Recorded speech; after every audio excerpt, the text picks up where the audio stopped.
పూర్వీకులందరూ కూడా ప్రతి సంవత్సరం పచ్చళ్ళు అనేది తయారు చేసేసి పెట్టుకొని ఉంచుకునేవారు. సో, పచ్చళ్ళు తింటుండేవారు. సో, మంచి స్పైసీ ఫుడ్ కూడా తింటుండేవారు. సో, వాళ్ళకేమయ్యేది కాదు కదా! ఇప్పుడు ఎందుకు పచ్చళ్ళు అవన్నీ తినొద్దు, స్పైసీ ఫుడ్ జోలికి వెళ్ళొద్దు, బయట ఫుడ్స్ అవన్నీ తీసుకోవద్దని ఎందుకు చెప్తున్నారు? చెప్పేవాళ్ళు పిచ్చోడు.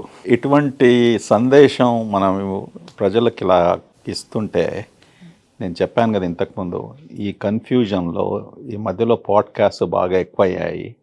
ఓకే, ఎవరు ఇష్టం వచ్చినట్టు వాడు చెప్తున్నాడు. ఓకే, ఎక్కడ రాసిందమ్మా పచ్చళ్ళు తినకూడదు అనేసి?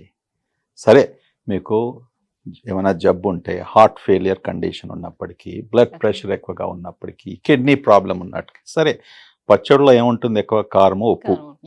So salt is one of the things we recommend కదా. పచ్చళ్ళతో జాగ్రత్త పడండి.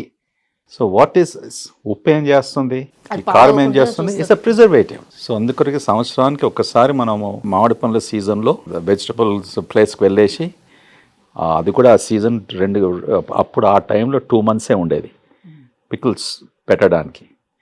సో అప్పుడు పికిల్స్ పెట్టుకుంటాము. అది 1 year, 2 years, 3 years ప్రిజర్వేటివ్ వల్ల ఉంటుంది. అందుకు కూడా సాల్ట్ ఎక్కువగా ఉంటుంది. సో మనం ఎంత తింటాం?